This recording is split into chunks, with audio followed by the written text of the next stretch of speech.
बिस्मिल्लाहिर्रहमानिर्रहीम। अस्सलाम वालेकुम नाज़रीन, आप यूट्यूब चैनल देख रहे हैं। मैं इमरान खान हूँ। नाज़रीन, बलूचिस्तान के हवाले से बड़ी तशवीशनाक खबरें आ रही, लगातार दहशतगर्दी के वाक़यात हो रहे हैं।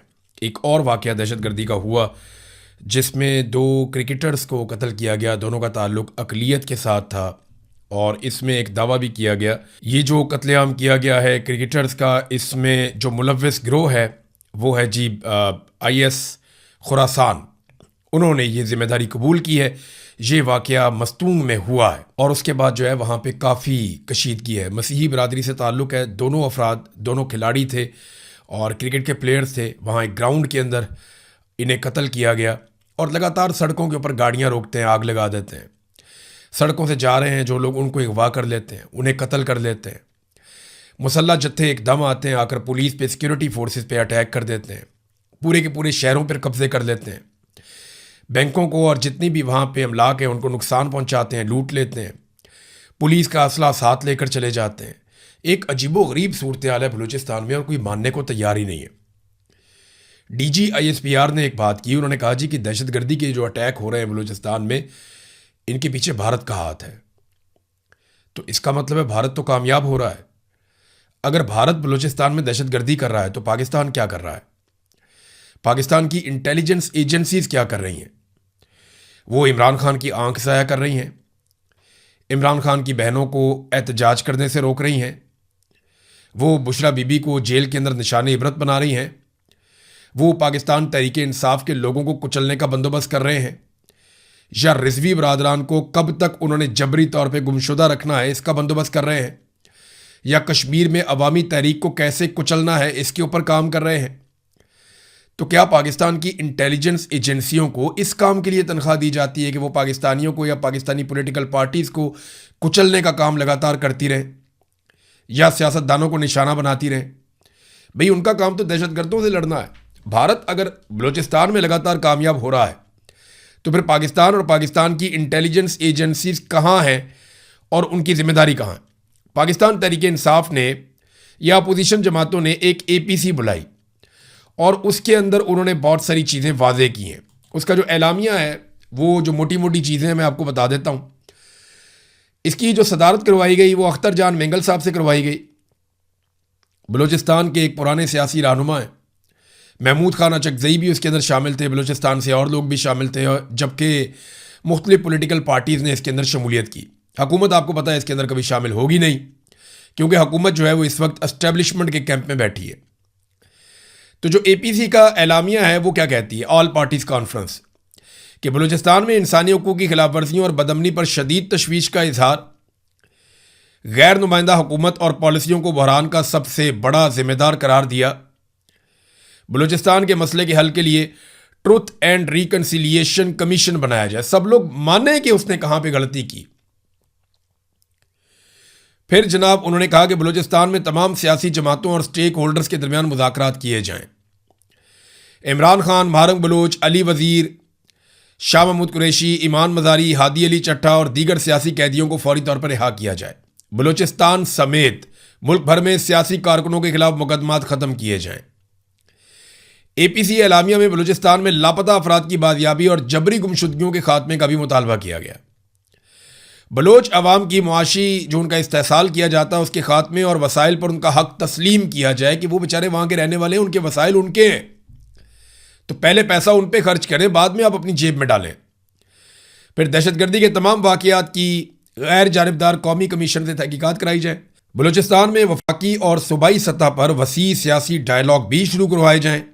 DRA और दीगर कवानीन का गलत इस्तेमाल रोकने का भी मुतालबा किया गया और यह भी कहा गया कि जो गैर नुमाइंदा हुकूमत है, फार्म 47 के ऊपर लाकर बुकटी को वहाँ बिठा दिया है और उसने अपनी एक बहुत बड़ी फोर्स बनाई हुई है सरकार के खर्च से, तो ये सारी चीज़ें करने के बाद ये जिम्मेदार है, इनको जिम्मेदार करार दिया गया और अख्तर मेंगल साहब ने इसकी सदारत की थी।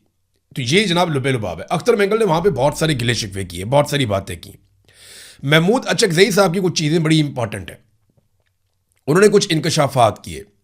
ये बात मैं आपको पहले बता चुका हूं, लेकिन उन्होंने तो बाकायदा घंटे भी बता दिए कि किस तरीके से बलूचिस्तान में पुलिस वाले लड़ते रहे और शहीद होते रहे और वो मदद मांगते रहे, लेकिन उनको मदद दी नहीं गई। 12 बजे ज़ियारत साने में इन लोगों ने अपने अफसरान को कहा कि हमारी गोलियां खत्म हो रही हैं, ये लोग ज्यादा हैं, खुदा के लिए हम तक मदद पहुंचाएं। सुबह 5 बजे तक वो मेहनत करते रहे, वो लड़ते रहे। 5 बजे के बाद उन्होंने अपने अजीजों को टेलीफोन किया कि हम बिल्कुल बेबस हो गए हैं, मेहरबानी करें, अगर वो नहीं आते, यानी सिक्योरिटी फोर्सेस वाले नहीं आते, तो आप मेहरबानी करें और कुछ इमदादी सामान हमें पहुंचाएं, कोई असला वगैरह आप लेकर आएं। DGISPR ने यह बात तस्लीम की है कि पुलिस के साथ अवाम मिलकर लड़ी है, लेकिन सिक्योरिटी फोर्सेस वहां पे नहीं पहुंची। बार बार बुलाया गया, फिर भी नहीं पहुंची। और यही बात इस वक्त जो है अपोजिशन लीडर कौमी असम्बली में महमूद खान अचकजई भी वही बात कर रहे हैं। वजीर आला साहब कोई शरीफ आदमी होता तो वह इस्तीफा दे देता या किसी को नौकरी से निकाल देता। तो बस इंसान है, मरते रहते हैं और आप बस पाकिस्तान जिंदाबाद कहते रहेंगे। पाकिस्तान इस तरह जिंदाबाद नहीं होगा, पाकिस्तान बहुत बड़ी बर्बादी की तरफ चला जाएगा। हम अपनी अफवाज और अपनी एजेंसियों से दरखास्त करते हैं कि जो आइन का हलफ आपने उठाया है उसका आप ख्याल रखें, जो हमने उठाया है उसका हम ख्याल रखेंगे। सिपाही से लेकर जर्नैल तक उनका यह हलफनामा है कि हम सियासत में हिस्सा नहीं लेंगे, अपने हलफ का ख्याल रखें, पाकिस्तान बच जाएगा। फिर इसी तरह असद कैसर साहब जो साबिक स्पीकर कौमी असम्बली थे, उन्होंने बताया कि हमने अख्तर जान के हवाले लगभग 400 ऐसे लोग किए थे जो जबरी तौर पर गुमशुदा थे। यानी जब इमरान खान साहब का दौरे हुकूमत आया तो उन्होंने आते ही बलूचिस्तान के मामलात को हल करने के लिए तेजी से इकदाम किए। 400 लापता अफराद को बाजियाब करवाया गया और अख्तर जान मेंगल साहब के हवाले किया गया। लेकिन उसके बाद इमरान खान साहब के खिलाफ साजिशें शुरू हो गई, फिर रजीम चेंज ऑपरेशन कर दिया गया और उसका नतीजा आज आप सबके सामने है कि वो बलूचिस्तान जिसको सही डगर पे लाया जा रहा था, आज उसके हालात आपके सामने हैं। अचकज़ई ने कहा कि आपने मारना है तो कितनों को आप मारेंगे, फिरौन से ज़्यादा तो आप नहीं मार सकते। ये मुल्क हमारा है, आए अहद करें, हर इदारा अपने अहद के मुताबिक रहे। देखिए पाकिस्तान का हल भी यही है। फजलुर रहमान साहब बार बार ये बात कहते रहे। देखिए सब ने बताया कि बलूचिस्तान में अमली तौर पे आपका इक़्तिदार या आपका कंट्रोल ख़त्म हो चुका है। कोयटा में एक आदमी को बिठा देने का मतलब ये नहीं है कि आप बलूचिस्तान पे हुकूमत कर रहे हैं, आप सिर्फ बलूचिस्तान के वसाइल पे हुकूमत कर रहे हैं। आप वहाँ से सिर्फ मादनियात निकाल रहे हैं और दिन के वक्त आप भारी सिक्योरिटी के अंदर ट्रैवल करते हैं। आपके मफादात बलूचिस्तान में, आपकी स्मगलिंग बलूचिस्तान से होती है, आपका मंशियात का कारोबार बलूचिस्तान में होता है। तो बलूचिस्तान से अंडे बच्चे तो आपको मिल रहे हैं, पैसा तो आपको बहुत मिल रहा है, लेकिन बलूचिस्तान आपके कंट्रोल में नहीं है। जब दिल करता है, जहाँ पर दिल करता है, दहशतगर्द आते हैं, आकर अटैक करते हैं और बेबसी होती है एजेंसियों की। अब यह दावा किया गया कि जो पुलिस एहलकार जिनकी लाशें भी वापस की गई हैं वो दहशतगर्दों ने अपनी शराइत पर वापस की हैं। यानी 18 एहलकारों को वो उठाकर ले गए, 9 को वो पहले शहीद कर गए, 42 टोटल उन्होंने शहीद कर दिए 72 घंटों के अंदर। और वो जो लाशें उन्होंने वापस की हैं वो भी उन्होंने शराइत रख के वापस की हैं कि ये शराइत हमारी मानो, हम आपको लाशें देते हैं, वरना लाशें भी नहीं देते। और अब लाशों पर यह सूरत हाल है कि बलूचिस्तान में शदीद गमो गुस्सा है। गम और गुस्सा किस पे है? पाकिस्तान की मिलिट्री एस्टेब्लिशमेंट पे और उनकी बनाई हुई सूबाई हुकूमत पे। और गुस्सा किन्हें है? जिनके लोग शहीद हो गए। मैं पुलिस वालों के लवाहिकीन की बात कर रहा हूं। वहां अस्पताल के अंदर फड्डा हो गया। देखें ना, इनकी कोशिश ये होती है कि यहां पे जितने शहीद हैं इनकी बॉडियां हम ले जाएं, ले जाके एक महफूज जगह पे रखें, फिर हम जनाब इस्लामाबाद से बुलाएं वज़ीर दाखिला को, वज़ीर आज़म को, फील्ड मार्शल को, और वहां पे हम नमाज जनाजा करवाएं, सारी दुनिया को बताएं देखिए हम कितनी कुर्बानियां दे रहे हैं, और वहाँ पे खड़े हों, नमाज जनाजा पढ़ाएं। और वो उस तरीके से देखते हैं चीज़ों को। लेकिन आम आदमी बहुत गुस्से में है कि यार तुम हमारे जनाजे पढ़ने आ जाते हो, हमारी मदद करने नहीं आते। जिस वक्त हम पे गोलियां चल रही थी, हम बार बार कह रहे थे, सोशल मीडिया पे कह रहे थे, इंतजामिया से रब्ता कर रहे थे, सिक्योरिटी फोर्सेज क्यों नहीं आई उस वक्त लड़ने के लिए? उनके पास जदीद असला था, वो आके तालिबान के ऊपर या जो भी वो ग्रुप था उसके ऊपर आके अटैक कर सकते थे, या जो जत्था आया हुआ था उसके ऊपर हमला कर सकते थे, लेकिन नहीं किया गया। वो वक्त ज़ाया किया गया।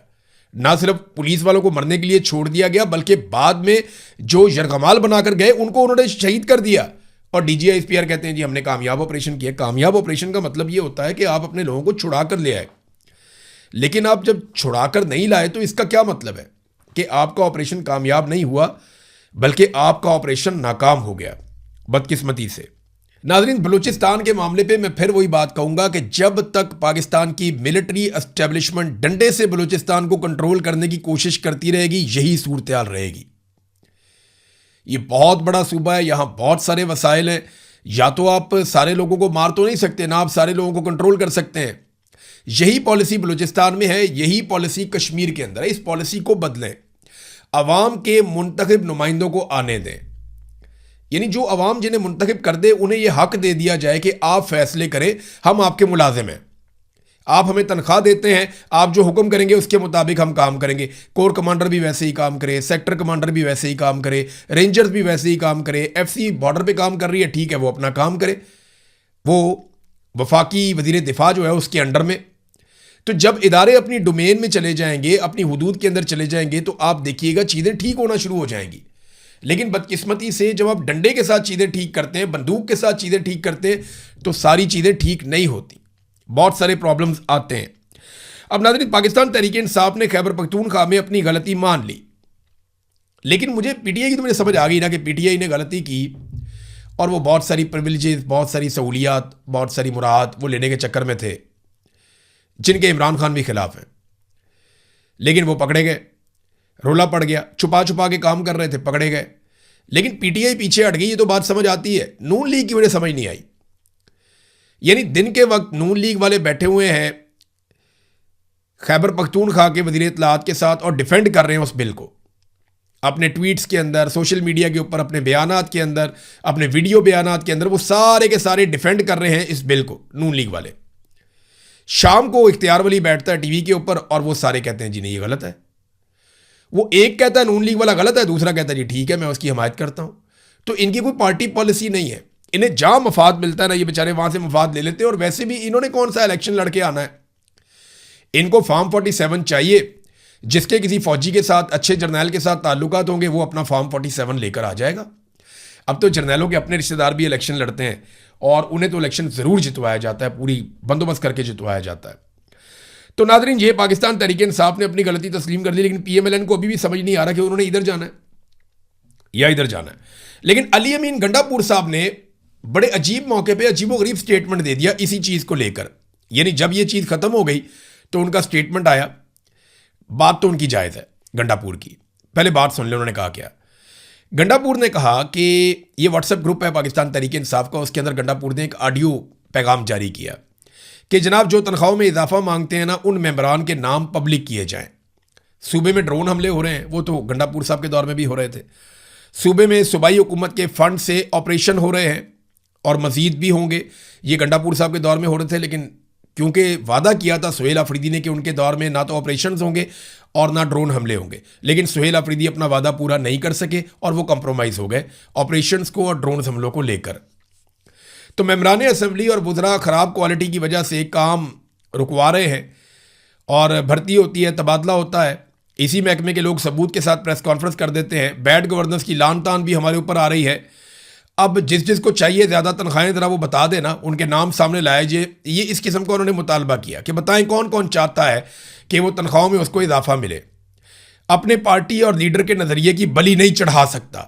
ये जनाब अली अमीन गंडापुर साहब का एक स्टेटमेंट आया इस मौके पर, जब नज़रसानी करने का कह दिया सुहेल अफरीदी ने पहले ही। सुहेल अफरीदी ने टाइमली इसमें जो है ना वो बैकफुट पे चला गया, वरना सुहेल अफरीदी के लिए मुश्किलात बहुत बढ़ जाती हैं। लेकिन असल मुश्किलात सुहेल अफरीदी के लिए वही है। खैबर पख्तूनख्वा में ऑपरेशंस भी हो रहे हैं, ड्रोन हमले भी हो रहे हैं और सुहेल अफरीदी टस से मस नहीं हो रहे। इमरान खान ने कहा था कि स्ट्रीट मूवमेंट की तैयारी करो और टक्के की तैयारी इन्होंने स्ट्रीट मूवमेंट की भी नहीं की।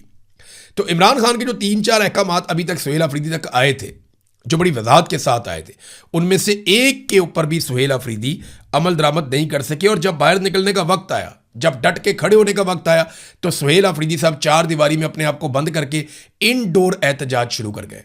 ये कितनी अफसोसनाक बात है कि पाकिस्तान तहरीक इंसाफ का वर्कर सड़कों पे खड़ा होकर आवाज़ें दे रहा था और सुहेल अफरीदी एक 4 दीवारी के अंदर बंद था और वो मोहसिन नकवी के फ़ोन का इंतज़ार कर रहा था कि कुछ ना कुछ करके मोहसिन नकवी मुलाकात करवा देगा। वो अब तक नहीं हुई। ये नादरीन हालात हैं। तो नादरीन एक और चीज़ मैं आपको बताता हूँ, ये जो पंजाब के अंदर मरियम नवाज साहिबा और इनके लोग कहते हैं हम बहुत इंसाफ परवर हैं, बहुत इंसाफ कर रहे हैं। एक ऑस्ट्रेलिया की बच्ची थी हानिया, ऑस्ट्रेलिया से आई हुई थी। जब वो शहीद हो जाती है सीसीडी की गोलियां चलने से, 9 साल की बच्ची, तो फिर चट्ठा साहब भी वहाँ पहुँचते हैं, डीआईजी भी पहुँचता है, बाकी सारे भी पहुँचते हैं, पंजाब की सारी पुलिस लाइन हाजिर होती है, वहाँ पे जाके फूल रख के आती है। लेकिन इसके बावजूद उन लोगों के साथ कितना जुल्म किया जा रहा है, ज़रा ये आप पढ़ें, आप हैरान हो जाएंगे। ये बच्ची के वालिद ने अब दरख्वास्त दी है, पुलिस के खिलाफ दरख्वास्त दी है।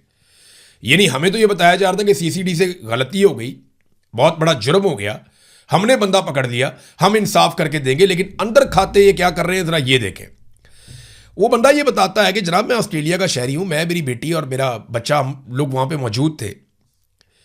तो उस वक्त जब हम ज़ख्मी हो गए तो हमें पहुँचाया गया DHQ अस्पताल में। तो वहाँ पे अतीक नामी सिपाही आया और उसने इंतहाई बदतमीज़ी की। जब मकामी पुलिस थाना सिटी SI एहसन अब्दुल्ला वो भी वहाँ पहुँच गया, अतीक और एहसन अब्दुल्ला ने मेरे से सारा वाकया सुना। मैंने उसे बताया कि किस तरीके से हमारे ऊपर गोली चलाई और पुलिस वाले ने चलाई, जिसके बाद वो दोनों मेरे पे दबाव डालना शुरू हो गए कि सादे कागज़ के ऊपर दस्तखत करके मैं अंगूठा लगा दूं तो तब जो है वो डॉक्टर के पास जाने की इजाज़त दी जाएगी। उन्हें गोलियां लगी हैं, वो ज़ख्मी हैं, उन्हें कह रहे हैं जी सादा कागज़ के ऊपर अंगूठा लगाओ और दस्तखत करो तो हम तुम्हें डॉक्टर के पास जाने देंगे। ये एक SI यानी सब इंस्पेक्टर और एक पुलिस वाला कर रहे थे। तो साहिल और साहिल का बेटा ज़िंदगी और मौत की कश्मकश में थे। कहते मैं और मेरा बेटा बहुत ज़्यादा ज़िंदगी और मौत की कश्मकश में थे। मेरी बेटी जो है हानिया अहमद इंतकाल कर चुकी थी और मेरी बीवी जो है शदीद सदमे की वजह से बहुत परेशानी की हालत में थी। सादे कागज़ पर अंगूठा लगवाने के बाद हमारा तिब्बी मुआयना करवाया गया और बाद में डॉक्टर ने हमें बेनज़ीर भुट्टो अस्पताल रावलपिंडी में मुंतकिल कर दिया कि इनकी हालत सीरियस है। उनकी हालत सीरियस है, पुलिस कह रही जी इधर अंगूठा लगाओ, इधर दस्तखत करो, वरना हम आपको आपका इलाज भी नहीं करवाने देंगे। ऐसी घटिया पुलिस बना दी गई है पंजाब में CCD। क्योंकि ये इसके बाद वो बताते हैं जनाब फिर दूसरे दिन हम अपनी बेटी के जनाजे में गए और जनाजे के बाद तफ्तीशी अफसर मोहम्मद इरफान, ये भी एक सब इंस्पेक्टर है CCD का, कहते जी उससे मुलाकात हुई। इस दौरान मुझे कहते पता चल गया था कि मोहम्मद शुजात कांस्टेबल ने सीधी फायरिंग की है और उसकी वजह से ये वाकया पेश आया और इसके ऊपर एक FIR भी दर्ज कर दी गई है। अब वो ये कहते हैं कि FIR के अंदर 302 की बजाय 322 दर्ज की गई और ये साबित करने की कोशिश की गई कि ये गलती से कत्ल हो गया। ये जनाब सीधी गोली जानबूझकर नहीं चलाई गई। पूरी दुनिया में कहीं पुलिस वाला ऐसी हरकत करना सारी जिंदगी के लिए नौकरी भी गई और जेल में सड़ेगा, लेकिन पाकिस्तान में वो कहते जी गलती हो गई। वो कहते जी गलती नहीं हुई, उन्होंने जानबूझकर FIR के अंदर ये लिखा कि हमारी गाड़ी के पीछे से छुपकर मुल्जिमान फायरिंग कर रहे थे पुलिस वालों पे, जबकि ये बात बिल्कुल झूठ है। उन दोनों मुल्जिमान ने या दोनों जो डाकू थे उन्होंने कोई फायर नहीं किया पुलिस वालों के ऊपर। अब ये देखें आप, इन दोनों को भी कत्ल कर दिया गया कि जनाब इन्होंने पुलिस पे फायरिंग की है तो अगले दिन पकड़ के इन दोनों को पार कर दिया। वो कहते हैं कि इन दोनों ने कोई फायर नहीं किया पुलिस के ऊपर, पुलिस ने अंधाधुंध, इनके जाके ही खुल गए। मरियम नवाज ने इतनी खुली छूट दे दी है चट्ठा को और चट्ठा ने अपनी पुलिस को कि अब वो मार रहे हैं अंधाधुंध लोगों को, उन्हें कोई समझ नहीं आ रही। और यहाँ पे देखें वो कह रहे हैं कि आप इनके खिलाफ कानूनी कार्रवाई करें, जिन लोगों ने हम पे दबाव डाला, गलत FIR दर्ज की और तहकीकात जो है उनको ख़राब कर रहे हैं। ये जानबूझकर गोली चलाई गई है, कोई क्रॉस फायरिंग नहीं हुई, एक तरफा गोली चली और वो पुलिस वाले ने चलाई है।